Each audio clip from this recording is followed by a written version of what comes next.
Hello, everyone, and welcome back to Getting to Know You, an Owners Club exclusive podcast. Right now, reach down, hit that subscribe button, give us a like, leave a comment. Today's special guest is Kathie Savage. Hi, Kathie. Hey Kathy, how you doing? Doing fantastic. And tell us a little bit about yourself. So, 'cause I love to say that I currently live in LA.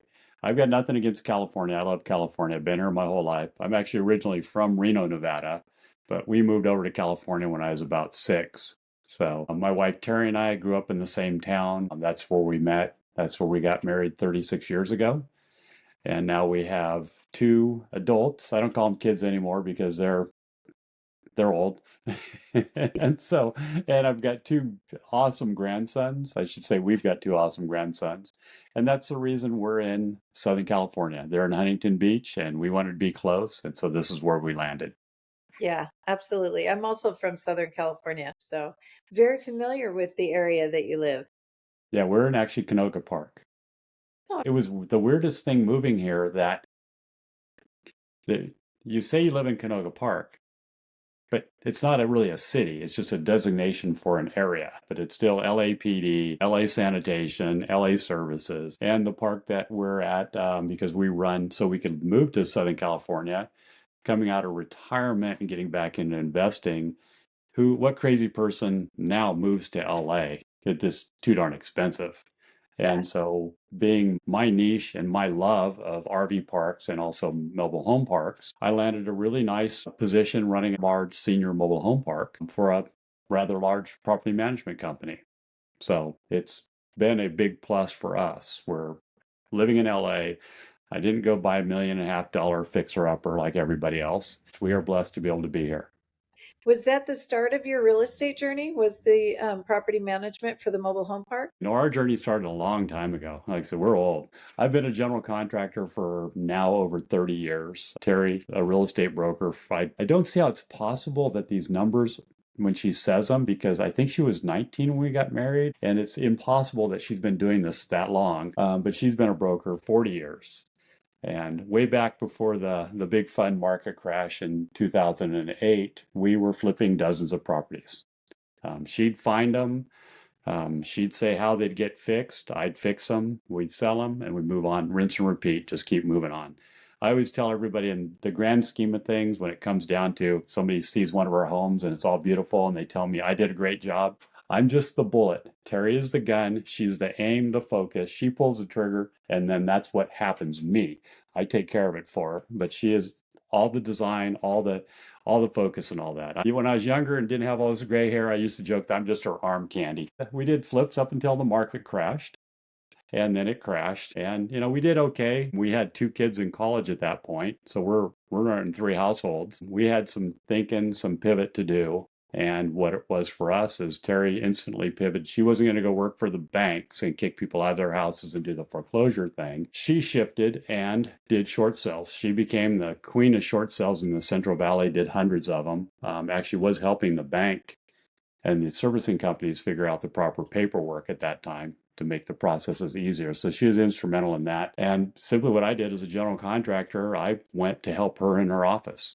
I had no construction work to do, so I was doing everything I could do to help make sure the machine ran well while she did her forte of these short sales and negotiating with the banks. And in all of that, after a few years of playing around with that and keeping kids in college, that interestingly enough, they didn't know how close they were to getting a phone call that said, "Hey guys, sorry, we can't afford college anymore. You have to come home." They found out last year. They never knew. And that's what a parent does, right?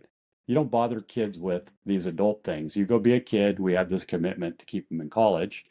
And so we fulfilled our commitment to them. They just found out on a random conversation that at any moment, for a little bit, it was like, oh my God, I can't make that phone call. I'm not telling them that we failed them and their college dreams are falling apart. We kept them in school.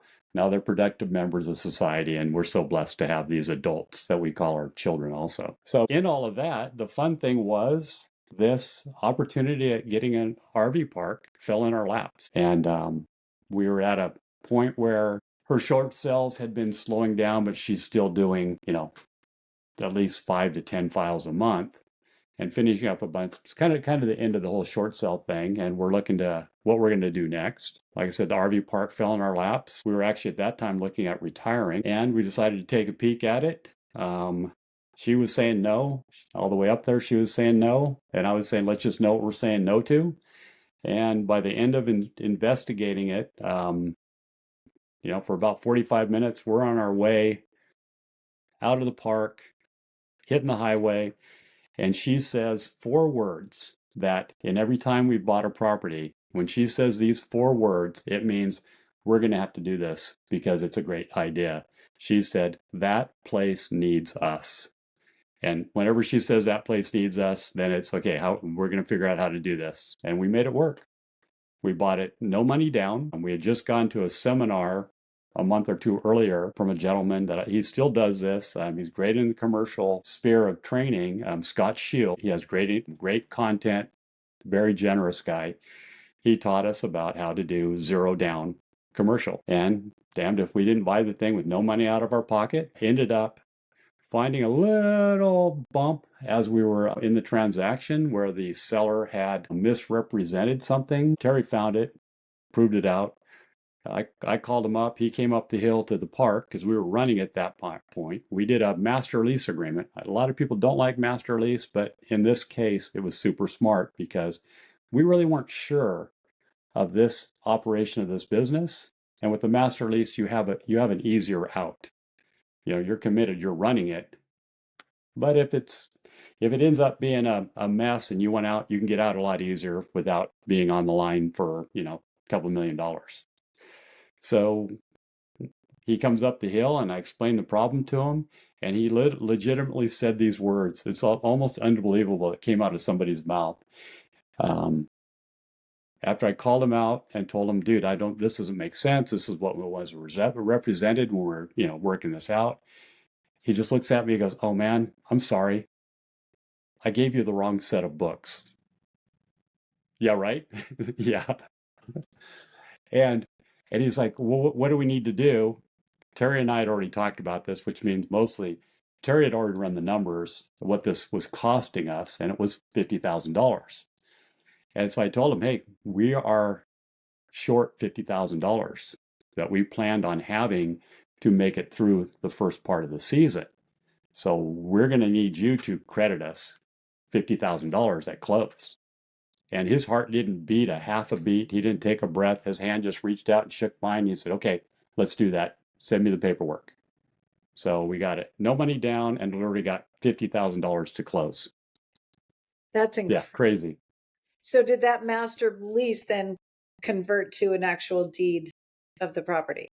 Yeah, so what it was is it's a purchase play that we learned from Scott Shield to do master lease to purchase. So in the time frame it takes to get all your funding, your lending, and all that taken care of, you take over the business and make sure it's running properly. And in that time, you are seeing what's truly going on. It's not just a bunch of numbers on a spreadsheet. You are actually in the business. You are seeing what comes in. You're seeing what has to be done. You're seeing what's broke. And I love it as an idea. I mean, if you are unsure about buying something, a business, the master lease to purchase is, I think, a lot less risky, if nothing else. Yeah. Because what that conversation would have been if he had said, dude, sorry, I messed up. You're stuck with it as it is. All we had to do was, because we'd moved up to the property, it was up in the mountains. Next day, we would just packed our stuff and left. And we had a good experience, and it didn't really cost us anything. So it's a good way to have an out if you're not sure of a business. Yeah, it sounds like it. So tell me about running across PACE and Owners Club. What was that decision like? Oh, that was fun. So about 2.5, 3 years ago, we're just traveling around the country, full-time RVers, because after we sold the park that we had up in Arnold, we was like, hey, let's go do what everybody else does that keeps coming to our park. They're telling us about all these adventures they had, and we can retire now. Let's go do this. So we're about 6 or so years into full-time RVing. We're hanging out in a friend's property in Yuma, Arizona.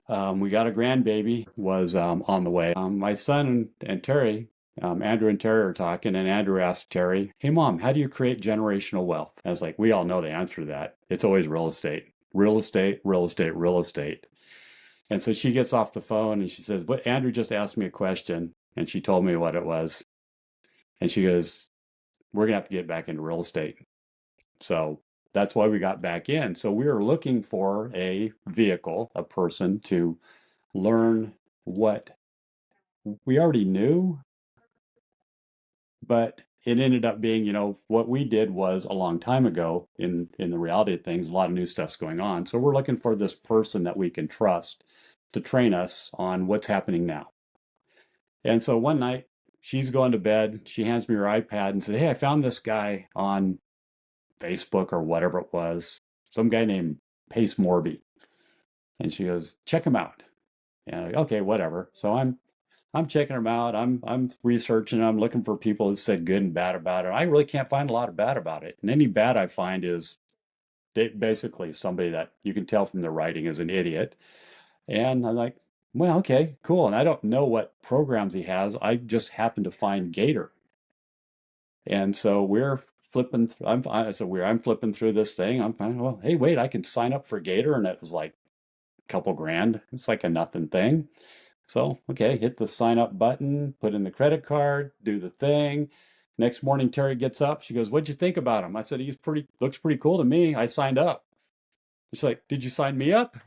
And I go, "I think I did. I'm not sure. It sounded like you're included." After a month or so, they got all that resolved. Yes, we were both signed up for Gator. And then we find out, wait, there's what more likely we should have joined immediately with Sub 2 because we weren't looking at being lenders.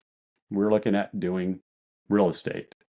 So we ended up having the good fortune at that time. This is when Molly was originally releasing the TC program. And we're in Yuma and we hear about this thing up in Phoenix about this TC program, some rollout or whatever, and they're inviting people. And I tell Terry, I think we can go to this. I don't know if it's okay, but it's only a few hours. Let's go up there. If nothing else, we'll go have dinner and leave if we get kicked out.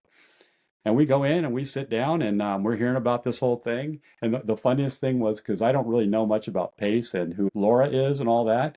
The way him and Molly are talking, I think they're actually married, which is kind of funny.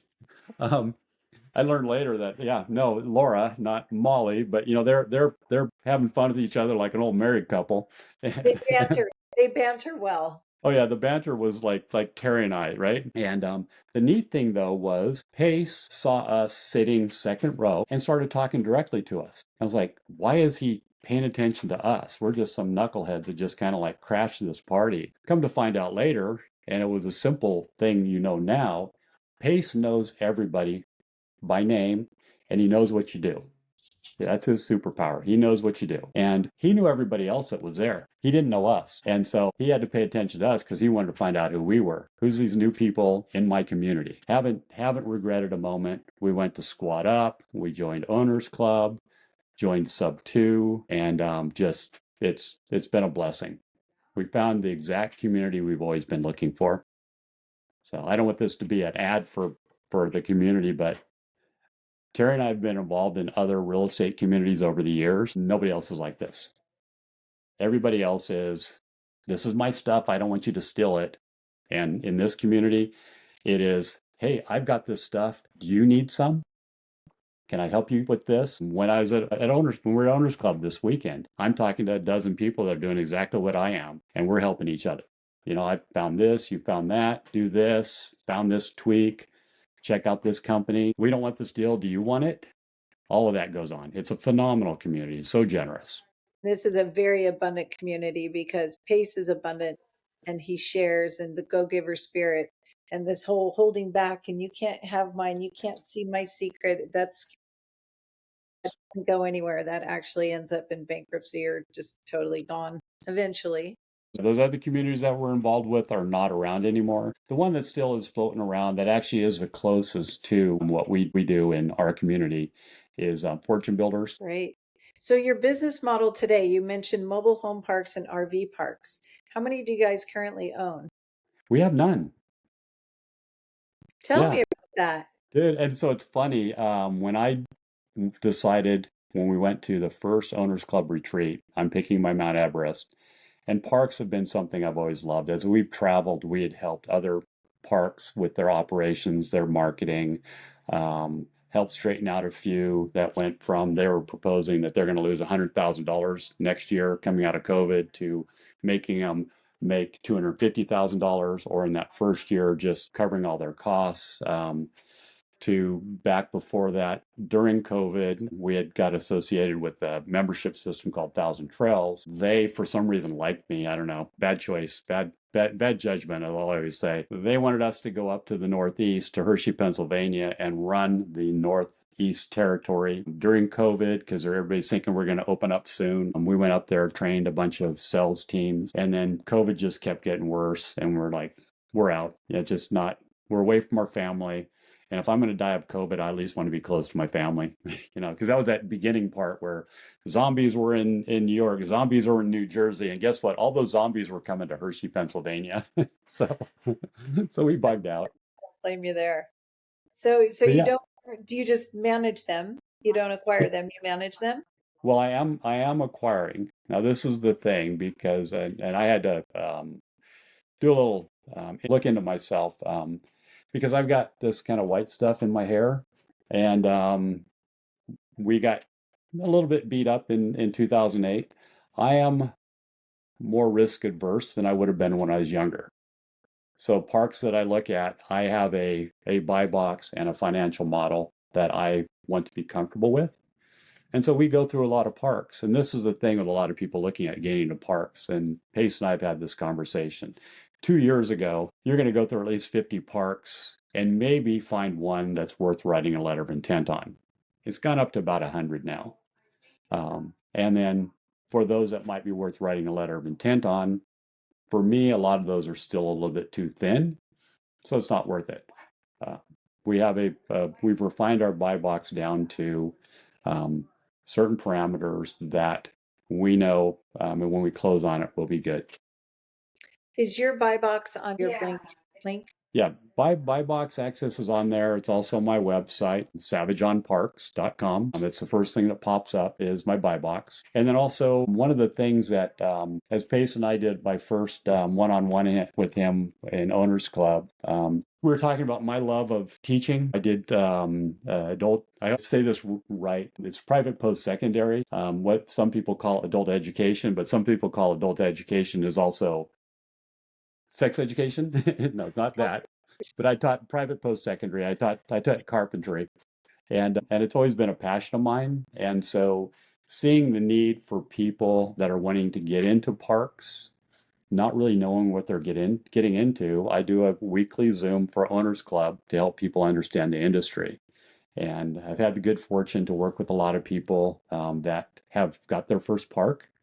And yeah, so it's not unusual that get a phone call. Hey, I'm checking out this park. Do you want to look at it? And I'll go over it with them. Never looking to try to squeeze into a deal, just looking to make sure people make a smart decision. Yeah, that's very much a value add and a go-giver heart. Yeah, we've got actually two in contract right now. One for sure is going to close. It's a mobile home park that I'm doing with Jamie Davis. I didn't ask, but I'm going to say it anyway. I'm sure you No, won't mind. This is no, Jamie is phenomenal. I mean, just, oh my God, she's like a ball of fire.